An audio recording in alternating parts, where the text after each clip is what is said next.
在半导体的这个产业里面是具有非常关键的实力的这个国家，所以他就提出了很多希望能够跟台湾合作的这个面向。那其实我们校长陈文章校长在5月份的时候就去一趟美国，在8月份的时候又再去一次美国。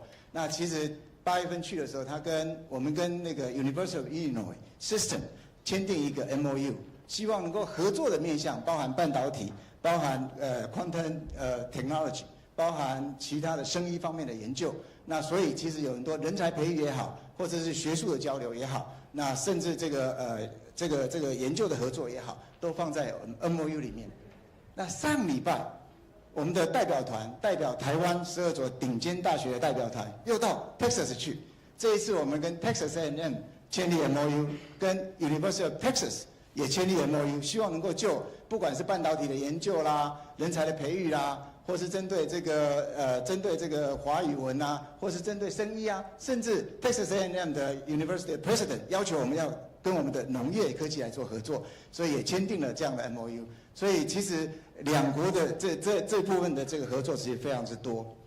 那各位都知道说，在2020年，美国跟台湾签署了一个台美的这个教育 initiative。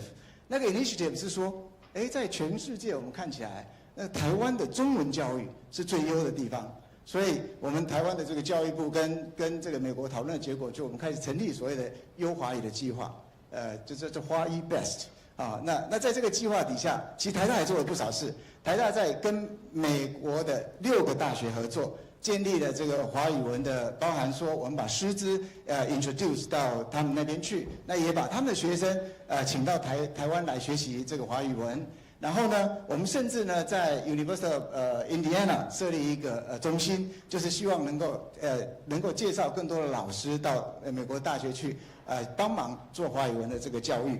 那实际上呢 ，AIT 非常对台湾非常的帮忙，他们介绍了这个Fulbright EMI 的 program 来协助台湾，因为台湾政府在这个3年前就开始揭示了说，我们希望在台湾的这个双语教育能够做得更好，能够做得更快，所以 Fulbright 的 EMI 的 team 就进到台湾来。现在有6个大学里面有好多的专家在协助我们，不管是老师的这个专长的 development， 或者是这个学生助教的这个培养等等，那对台湾的帮助其实蛮大的哈。那这些事情都要告诉大家是说，台湾跟美国跟台湾的关系非常密切。我们有很多可能的合作，不仅是在语文啊，不仅在科技合作、教育不仅在产业的合作，有诸多的面向，我们可以有这样共同的这个开发的这个结果。那我们其实今天呢，我们其实非常荣幸的邀请到Sandra 来到我们中间哈。各位知道说Director Oker 他其实开始的第一个外派任务就是到台湾来，现在呢，在他 career 的中段，又到台湾来当我们的这个 AIT 的这个处长，实在是莫大的缘分。他同时也是 AIT 的第1位女性的处长，所以他带来了除了30年的这个外交的经验之外，他也带来了非常女性的温柔啊、敏感啊，对我们台湾的这个人们的需求啊，有很多的考虑啊，所以其实这一点是我们非常 appreciative。那他除了来台湾之外呢，他也去过土耳其当过外交人员，去过纽西兰，去过澳洲去过这个很多的国家，30年的这个外交经验，来到台湾服务我们，让我们觉得莫大的荣幸啊！所以 ，Please join me to welcome Sandra.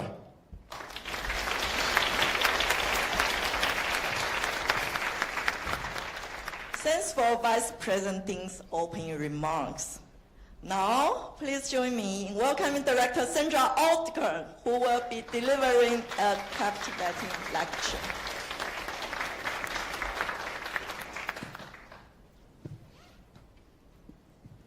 So first off, I want to start by really thanking NTU Vice President Ding for a fantastic introduction.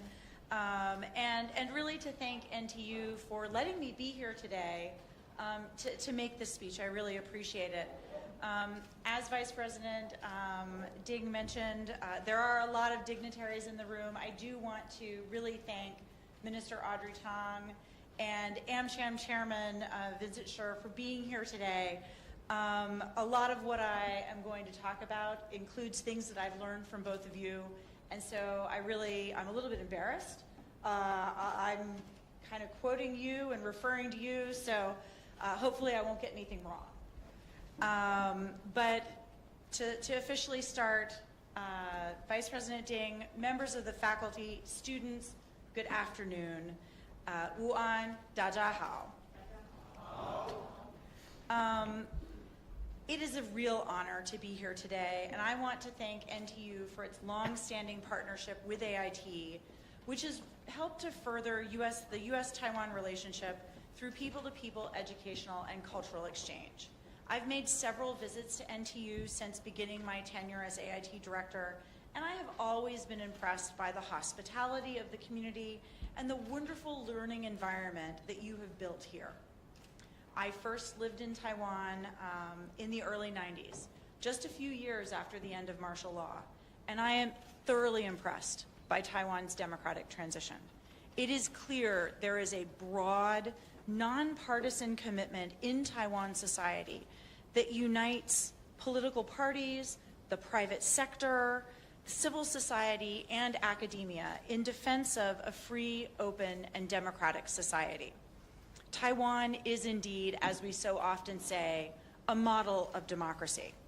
And university students and faculty played a crucial role in driving these changes over the last several decades. So it is really fitting for me to be speaking here today on what we could think of as the next generation challenges to democratic systems.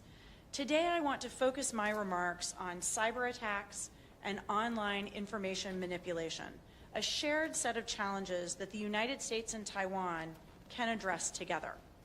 But before I delve into that topic, I'd like to first outline how my work and that of our team here at AIT fits into this broader discussion.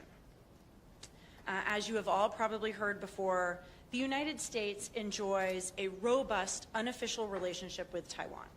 At AIT, we work with our counterparts here in Taiwan to advance a shared vision of a free and open Indo-Pacific that is connected, prosperous, secure, and resilient. And AIT is working every day to expand our cooperation with Taiwan on our many shared interests and values. We will continue to support Taiwan's meaningful participation in the international community, and we will work to deepen our economic ties, all consistent with our One China policy. Just this year, the United States served as the Asia-Pacific Economic Cooperation host economy, and we witnessed up close and personal Taiwan's meaningful contribution to APEC ministerials and other important meetings throughout the year, including during the APEC Leaders Week in San Francisco last month.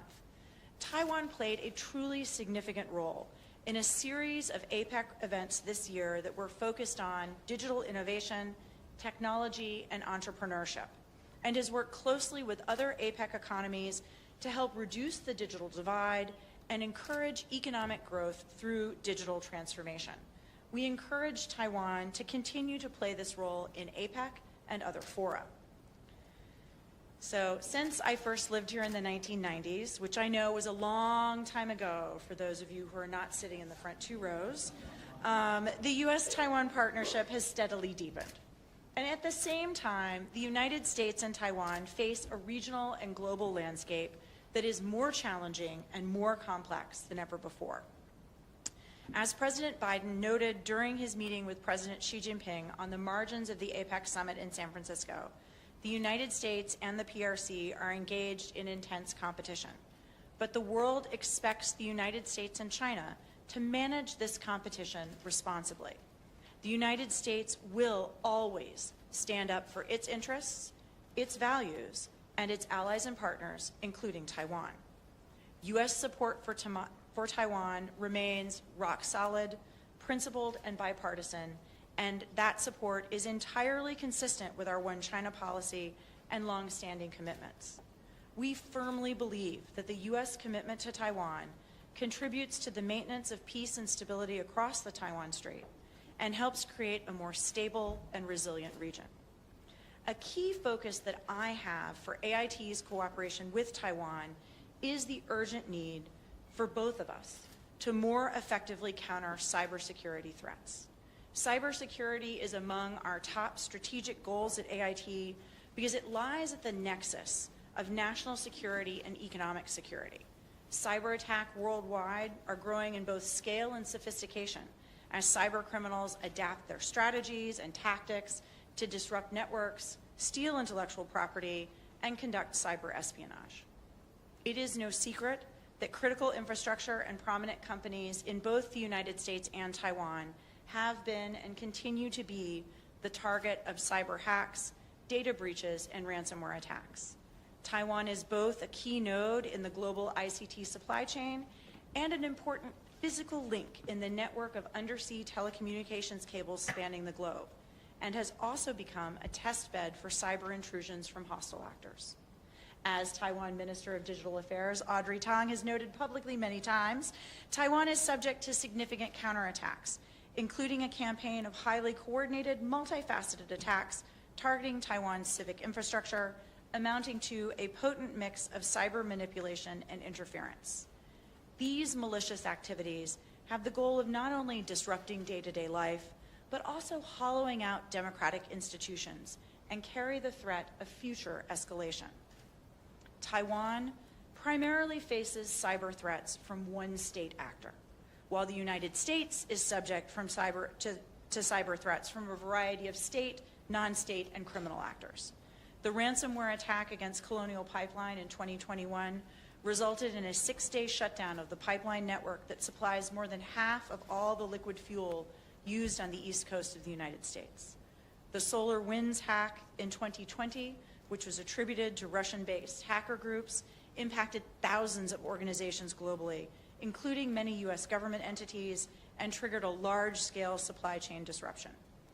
And the WannaCry ransom attack in 2017 targeted Microsoft systems, resulting in billions of dollars in damage to organizations over 150 countries. It even caused TSMC to temporarily halt production at several of its facilities. The fact that the United States and Taiwan share this common challenge makes it even more important that we work together as partners and learn from each other to bolster cyber critical infrastructure and societal resilience. Stability, safety, and security in cyberspace are critical to societal resilience. Understanding this principle, the Biden-Harris administration is taking key measures to prioritize and elevate cybersecurity in the United States and with trusted partners, including Taiwan. In March of this year, the administration launched the 2023 National Cybersecurity Strategy. As the strategy states, and I will quote, "In this decisive decade, the United States will reimagine cyberspace as a tool to achieve our goals in a way that reflects our values: economic security and prosperity, respect for human rights and fundamental freedoms, trust in our democracy and democratic institutions, and an equitable and diverse society." End quote. The United States will work with our allies and partners, including Taiwan, to counter threats to our digital ecosystem and to build secure, reliable, and trustworthy global supply chains for information and communications technology. As the United States and Taiwan both work to safeguard public and private data and networks from cyber threats, I am proud of the work we have already done together. We are working together to prevent and investigate cybercrime, to provide capacity building training for Taiwan cyber professionals and policymakers, and to build bridges between U.S. and Taiwan industry. In November, we jointly hosted a global cooperation and training framework workshop on human rights in the digital age, including discussions of how to promote cybersecurity and counter malicious cyber activity. Cyberspace is truly a multi-stakeholder arena, and that's why the U.S. Department of Commerce is also prioritizing cybersecurity through public sector engagement. Colleagues at the National Institute of Standards and Technology, or NIST, who recently visited Taiwan, are in the process of updating NIST's widely adopted cybersecurity framework to version 2.0. This framework provides guidance to industry, government agencies, and other organizations to manage cybersecurity risks. It is a voluntary framework, but it's not just for large-scale critical infrastructure providers. Organizations of all sizes and types throughout the world can use the framework to better understand, assess, prioritize, and communicate their cybersecurity efforts. Just as in the United States, I believe that here in Taiwan, robust industry engagement is essential to ensuring that cyber policies reflect the full expertise of all the key players in cyberspace. Private industry possesses many of the most advanced capabilities and tools to address and mitigate cyber risks, as well as first-hand experience in protecting public and private networks, including critical infrastructure. Taiwan can leverage all of these capabilities by involving private industry in the policy-making process, which will further ensure that industry players are fully committed to cyber policies once they are put into effect. In this way, Taiwan can best fulfill President Tsai's stated mandate to enhance the island's cybersecurity resilience. And I'm going to now take a drink of water because I've been talking for a long time.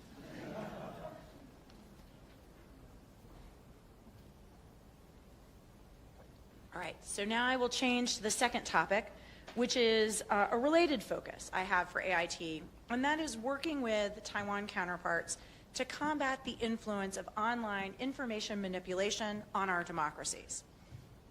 As we all know, the development of the internet, not to mention emerging technologies like artificial intelligence, has enabled incredible innovation and economic growth that benefits our societies and the world at large. But at the same time, new technologies always pose new risks, including in this case, enabling a dramatic rise in the spread and impact of online information manipulation, sometimes for criminal ends, and often to manufacture polarization and to foster societal division.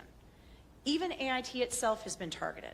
A recent analysis by a major multinational technology company revealed that covert influence operations carried out by a state-sponsored actor have pushed a new wave of messages criticizing AIT and sowing falsehoods about us. Some of the same cyber actors who target our critical infrastructure and private sector networks also manipulate information online to harm our democracies. Information manipulation is not simply a matter of public diplomacy. It is a challenge to the integrity of the inherently global information space, as well as a security issue. As open democratic societies, the United States and Taiwan are on the front lines as we grapple with the spread of disinformation, a term we use to describe information that is intentional, harmful, and false, and propaganda, particularly as foreign actors seek to use social media and emerging technologies to manipulate public discourse, to divide the public, to sow discord, influence our elections, and essentially undermine the confidence in our democratic institutions.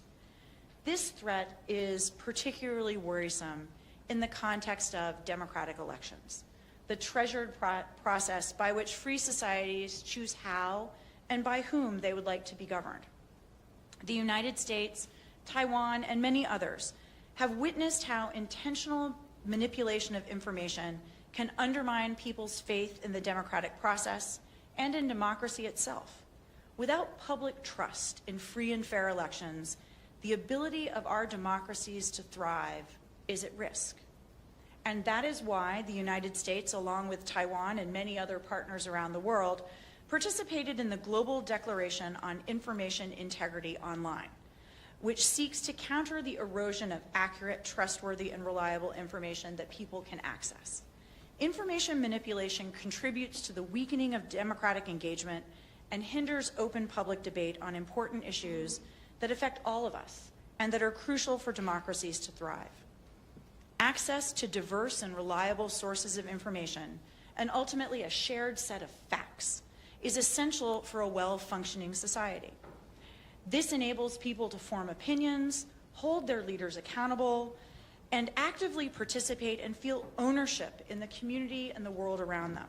As Minister Tang has noted, information integrity is the cornerstone of trust, whether it's identifying an individual, an organization, or a document.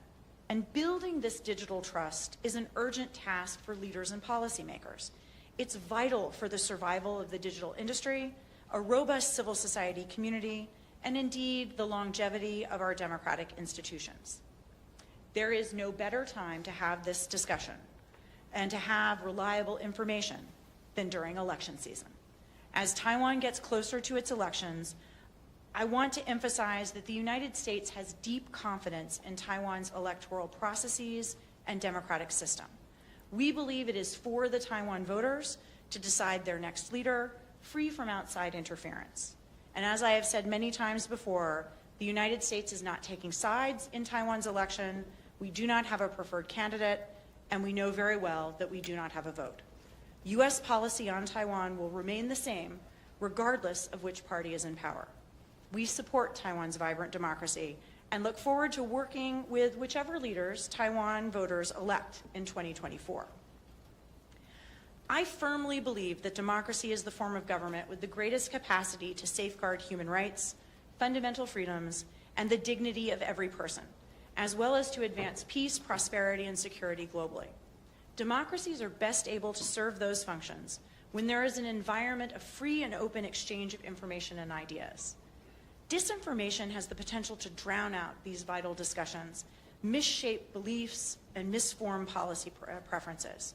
Information manipulation can instigate violence, erode our trust in media and public institutions, and affect whether or even how people exercise their right to vote.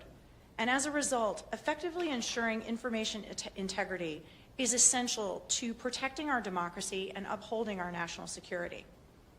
Addressing the challenge of information manipulation will require the efforts of not only officials, but all of us who have a stake in this issue. Companies, non-governmental organizations, educational institutions, the media, and perhaps most significantly, an active and informed public. It is critical for multiple stakeholders to continue to find ways to share information, best practices, and lessons learned. Civil society and the academic community are well placed to help identify and expose trends in information manipulation and to offer technical expertise on the ever-evolving methods used by hostile actors. To that end, the United States will continue to support efforts to strengthen civil society and media literacy in Taiwan, in the Indo-Pacific region, and beyond. These efforts involve a wide range of partners and stakeholders: officials, media, private sector entities, educators, civil society organizations, all of us working together to ensure everyone has the tools and skills that they need to think critically about the information they consume and to make informed decisions. Through these global efforts, we can effectively raise public consciousness and awareness about information manipulation. A public that is more media literate is able to better assess the validity of the information it encounters through various media sources and to make well-informed decisions. Given all this, we must continue to work together to identify and bring attention to attempts to manipulate information to harm our societies. We must continue to collaborate as partners to bolster resilience and to counter cyber attacks. We must support one another in these critical areas because that is what partners do. We work together to confront shared challenges and to identify solutions. We look forward to working with Taiwan in the spirit of partnership on these issues.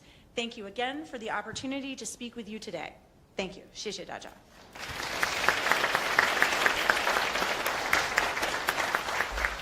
Thank you, Director Oldkirk, for the enlightening talk. Now we will move on to the question and answer section. Vice President Ding, please get on the stage and raise the questions on behalf of the audience. 好，那把握机会哈，帮我们现场的媒体跟观众稍微 wrap up 一下哈。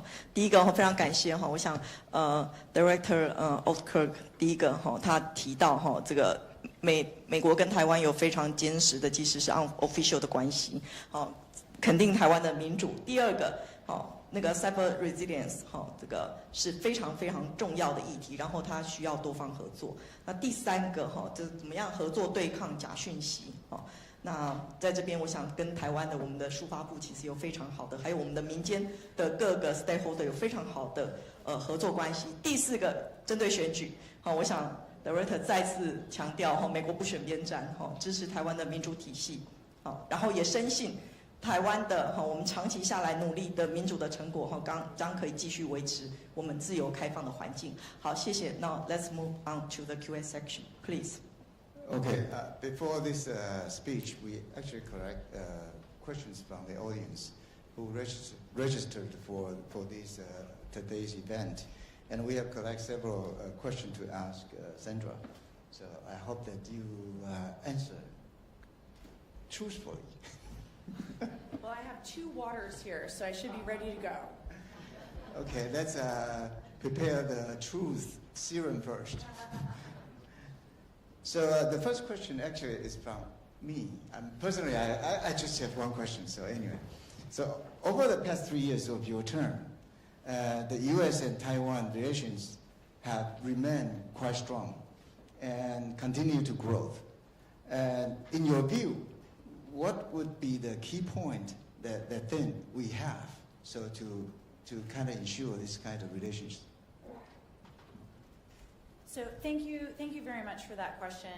I think first off, over the past 3 years since I arrived here, our relationship at the very beginning was already at a very high level. So I can't claim credit for doing anything to improve it. I think we have, between the United States and Taiwan, an alignment of values and interests that is very natural, it's very complementary, and it's very strong. We see that for sure on the economic front, where we really do have a complementary, sort of mutually beneficial economic relationship. I think we see that in politics. Support for Taiwan is one of the only bipartisan areas of consensus in Washington. It's a precious thing to have, and Taiwan really does have it. So I think that we're in a very natural place, and AIT works hard to nurture that. I really do firmly believe it will continue to grow. 所以他认为说，双方先找到共同的兴趣跟能力，然后可以 align 我们彼此之间的 interests. But do you think that I actually listened quite carefully. You mentioned 6 times democratic system, democracy. Do you think that democracy has anything to do with the both sides relations? Oh, absolutely. So when I say we have an alignment of values, that alignment of values is founded on the fact that we have a mutual appreciation for and support for democracy. Democracies get along well together. Democracies have a common set of values, a common set of definitions and understandings that we all work within. How about higher education? Yes, I know that in the U.S., you provide really good quality higher education, and a lot of our faculties actually are graduated from the U.S. For instance, at NTU, National Taiwan University, about 55% of the faculty members get their degree from the U.S. university. Do you think that has anything to do with these two sides of relations? I think it does. So first off, I'm going to say I bet I gave visas to some of the NTU faculty, because when I first worked in Taiwan in the 90s, I was a visa officer. Probably I interviewed, and it was a fantastic experience. But Taiwan today is the 6th largest source of foreign students in the United States. It's been a top 10 source of foreign students in the United States since I worked here in 1992. So it's not just the NTU faculty, it's all over Taiwan. So many people have gone to school in the US, or if they haven't, their aunts and uncles, sons and daughters, cousins. There's a great familiarity with America here. And because of all those students in the United States, there's a familiarity with Taiwan in the United States. So that sort of people-to-people relationship is foundational. It's really crucial. So would you suggest to give more scholarship for Taiwanese students? I'm just going to say one of the nicest things I did in my first assignment was the student visa afternoons, like a whole afternoon of talking to some of the smartest people I've ever met in my entire life. Okay, thank you. So NTU student is really good. Okay. And then the second question is from the audience. So I ask all the hard questions from audience, not from me. So what does the U.S. Government think about the information warfare attacks from China, and how do Americans think about the response to have the cyber attack on Taiwanese people? Okay, so the United States thinks a lot about information or cyber attacks or information or election manipulation. 2024 is an election year in the United States as well. Unlike here in Taiwan, which has a very stable and sort of tamper-proof electoral system, every electoral district in the United States has a different system, and there have been questions in the past about the integrity of those systems. So people are concerned about it. I think, though, Americans, like everyone else, they look first through the lens of themselves before they think about other places. So when we think about information manipulation in the United States, we think about information in the United States being manipulated, and lacking some sort of giant problem in Taiwan.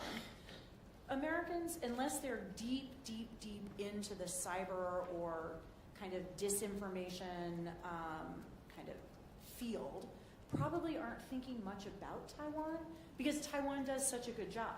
So Taiwan is not making news in this area. 其实我觉得这个问题应该问唐凤部长。Okay, next time we will ask Audrey for that question. So anyway, the third question also from the audience, and you also actually talk about common challenges, and also help. You mentioned about help us to ensure the media literacy and all that. This question is related to that. What do you see as the areas in which the U.S. can assist Taiwan in the field of cybersecurity? In addition, Washington is considering a ban on TikTok. So what is the director's opinions on the ban on TikTok? Okay, so I will do TikTok first. So here's my phone. This is a U.S. government-provided phone. I've never been able to put TikTok on it. So, and, you know, as you all know, probably anyone who's ever looked at my Facebook or Instagram, I have children that are kind of university student, graduate student aged. I think as a responsible parent, I have encouraged them not to post things on the internet that they wouldn't want their future employer to see. You know, this is, I'm sure all of you in the back, you've heard your parents say the same thing too. Please don't do it. No pictures with big parties. But I think TikTok and other sort of social media platforms, apps, you know, the reason why TikTok can't go on a U.S. government device is because it doesn't provide the sort of information security, information assurance that the U.S. government is comfortable with. We have certainly seen, and I'm going to go very far afield, we've certainly seen that U.S. soldiers, Russian soldiers, Ukrainian soldiers in places far from home have had sort of like fitness apps on their watch, and their enemy has been able to figure out where they are because they've looked them up on Strava or some other sort of like Fitbit kind of thing. So we think, and I would say, you know, even people who are older than traditional students think of these devices as harmless entertainment, or it's a way to help you, you know, count your steps. But if the data isn't secure, if you don't know where it's going once your phone or your watch or your ring collects it, people who really want to, who do not have your best interests at heart, can harvest that data. And they can use it on the battlefield, they can use it to collect information about you that blackmail you for it, they can steal your bank account information. So really having data integrity and really knowing where your data is going is important. This is something that we do work with Taiwan on, and I would say it's not just the United States assisting Taiwan. Taiwan also assists the United States. This is very much a peer relationship where we learn from each other. You know, we have teams that compete with each other at sort of hackathons. Sometimes Taiwan wins, sometimes the United States wins, sometimes other people do. The technology firms compete with one another, they collaborate with one another. Our law enforcement communities are engaged in deep conversations about how to collect evidence to prosecute cases about online scams and other cyber-enabled crimes. So I think there's really just a full spectrum level of cooperation. Okay, so it actually goes both ways. Not only the U.S. can help us, but we can help them too. We have Audrey here. Your job. Okay, the next question is from the audience too. What is the U.S. policy on Taiwan as we approach the People Republic of China's political military establishment's milestone years of 2027 and 2035? Will the United States be forced to abandon Taiwan? When interests with China take precedence? I would say the answer to that is no. So the U.S. policy towards Taiwan, the U.S. sort of one China policy, has persisted now for decades. The policy is not changing. It has bipartisan support. It not only has bipartisan support, so the Republican Party and the Democratic Party both support it, but there's a consensus between the administration and Congress. And getting that level of consensus on any policy is really difficult. But this has persisted since 1979. So President Biden, when he was Senator Biden, voted for the Taiwan Relations Act. We had Senator Markey visited Taiwan not long ago. He also voted for the Taiwan Relations Act. So there are people, at the highest levels of the U.S. government who were involved in drafting the law that is the sort of governing legal document for AIT's existence and the unofficial relationship that we have here. So I think that the policy has withstood a lot. It's withstood a lot of change over many decades, and it can withstand more. Okay, thank you very much. But a moment ago, you were talking about the U.S. support to Taiwan is rock solid. Is it still stand like that? Yes. Yeah, it is. I mean, I cannot think of a single other policy in Washington that is as strongly supported by both parties, by both the administration and the Congress, and that is popular with the American people. Which is fundamentally what makes a policy durable. Okay, thank you. The next one is from the audience too. As the first female director in AIT history, what are the advantages and disadvantages of your roles? Is there any advice for future female diplomats based on your experiences? Does this mean we're moving to the easy questions now? I don't know. There are still several of them. Okay. So yes, I am the first female director in AIT history. I'm sure I will not be the last. But being the first gives me the ability to be creative, to do things that are not exactly the same as the people before me have done. No one is going to confuse me with my predecessor. They look at me and they're not like, oh, that's obviously Brent Christensen. So it gives me some creativity to do different things because, quite frankly, I look different. And coming up as a professional woman over the course of the last 30 years, I have become very comfortable with looking different than the other people at the table or in the room. So, and in fact, this is a conversation that I've had with women in the American Diplomatic Service before. In the 1990s, in the early 2000s, somebody like me was the only person who looked like me who sat at the table. I was lucky. Sometimes I didn't get to sit at the table. I sat like on the side, against the wall. And so I'm used to being kind of singular. Now, it's a good thing that there are more women in diplomacy, more women in professional life, but that feeling of being alone. I don't know if in Taiwan you have the game where you play which one of these is not like the others. Professionally, I was the one who was not like the others for like 2 decades.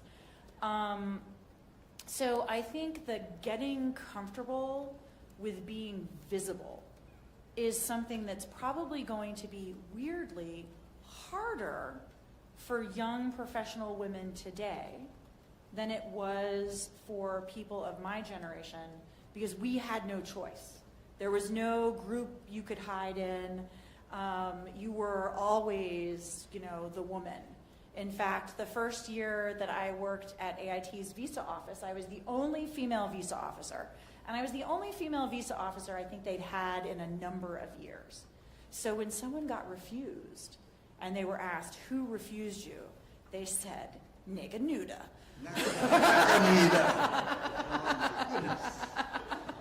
So, and then the next year there were some more female officers, so I could hide in the group.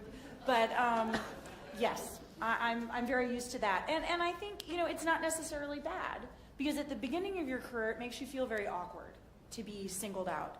But then as you become more prominent and more successful, you're singled out by your position, but I find that I am comfortable with it in a way that I suspect some of my male colleagues aren't, because they've always been like another man in a gray suit. So now the next one will be a serious question, because the woman become more and more powerful. You think is the time to develop how to protect the man?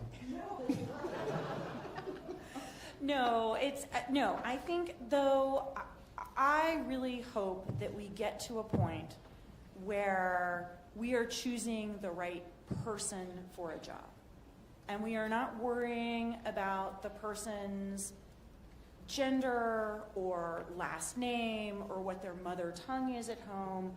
We are looking for the person who has the right skills for the job and who can get the job done. I think, though, in order to get to that place, we have to make sure that everybody feels comfortable competing. And certainly I know at the beginning of my career, everybody did not feel comfortable competing. I think that is still a challenge today. And so, but I think we will get there. So how do you, the next question from the audience, how do you compare Taiwan's gender equality environment to other places you have been? You have been to 6, 7, 8 different countries. And what else can Taiwan do to provide better opportunities for young women like you, or you in the audience? So I will say, I think Taiwan has done a great job on female political participation in particular. Obviously, the president of Taiwan is female. The percentage of legislative UN members who are female is the highest in Asia. It's one of the highest in the world. There's, I mean, it's the rare magistrate or mayor that I meet who's not female. So I think in some areas, Taiwan has done really well. I will admit, though, when I go to sort of like business type meetings, tends to be pretty much entirely male. So clearly there are issues in society where women have found a lot of success in some spheres. Politics is one of them. The government is another.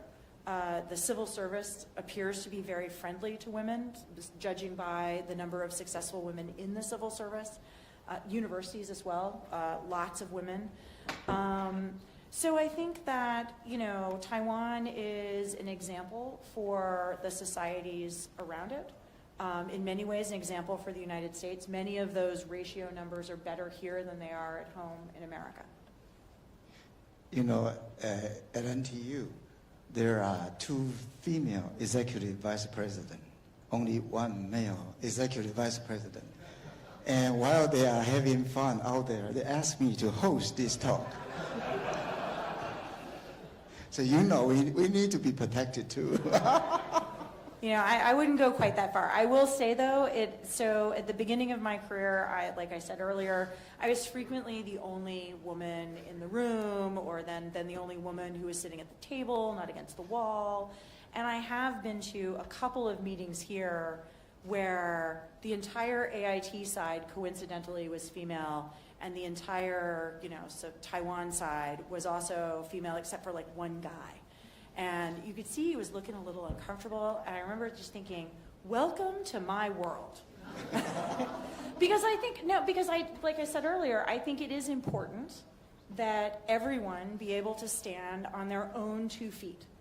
Like everyone should be in that room, whatever the room is about, because they add value to the discussion, because they have something to bring to the table.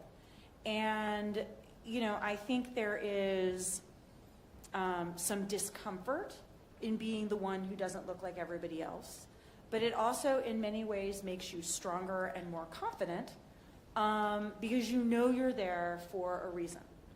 And I think that is true of, regardless of who you are, you should feel confident that you've been invited to join whatever event it is or meeting because you add value. Okay, the next question also from the audience.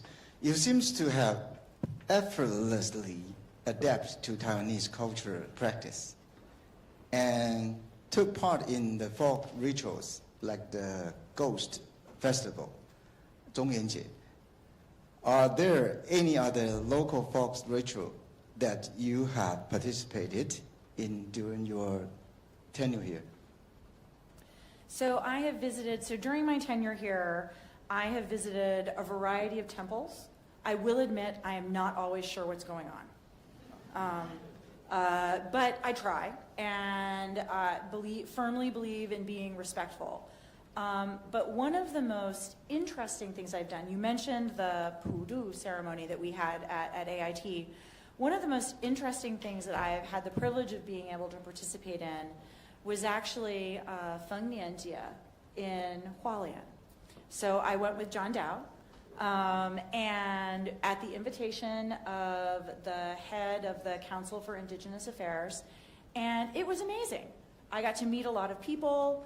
I saw a side of Taiwan that I think is not really readily apparent to either foreigners or people who live in like Taipei. And it was interesting and enjoyable and quite a lot of fun.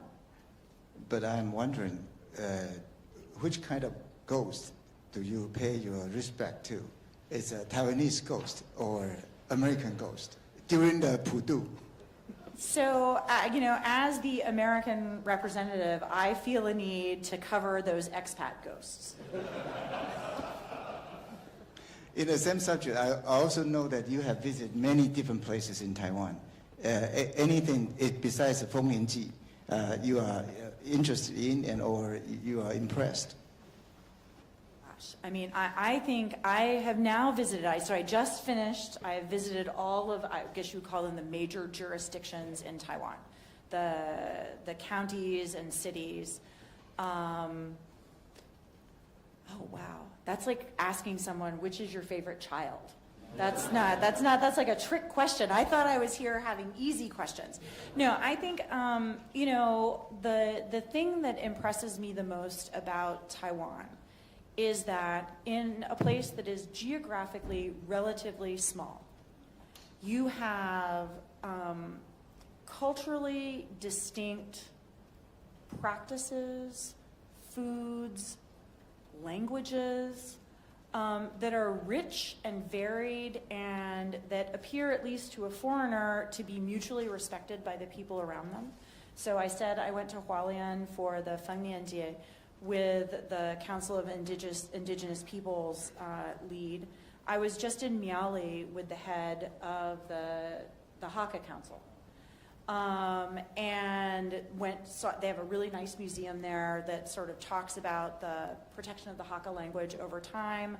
And, it's clearly Taiwan's democratic evolution has not been without struggle. There was, I think, quite a lot of struggle.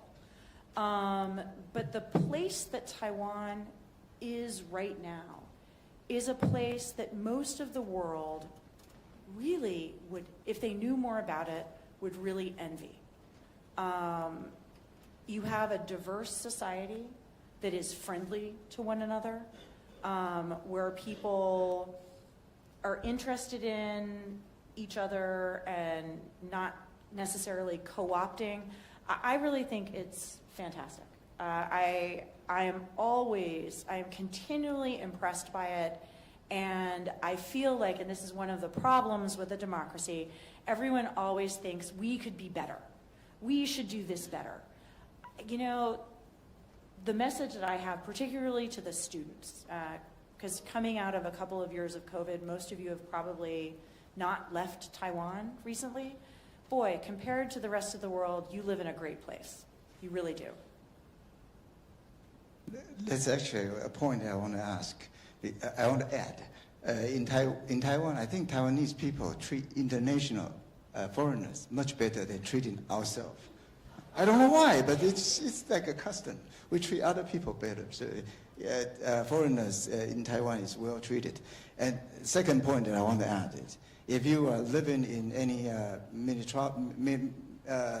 的大的都市哈 metropolitan big cities, you can go out in 9, 10, 12, even 1 o'clock in the night and feel safe.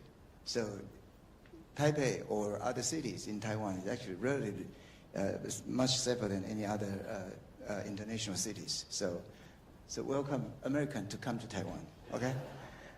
So that's about it, because a director's time is limited. So I would like to conclude today's speech and a question section.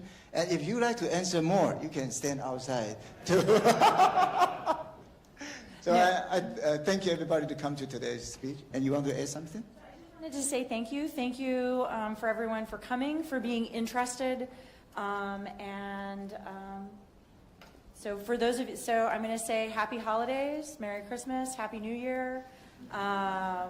And for students, good luck with exams. Okay, thank you very much, Sandra. Thank you.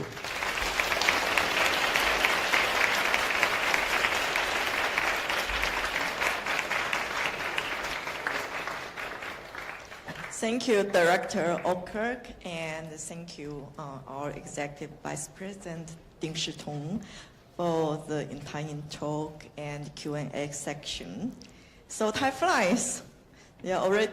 Also, okay. Yeah, of course. Okay. Thank you. So much. Thank you so much, Director.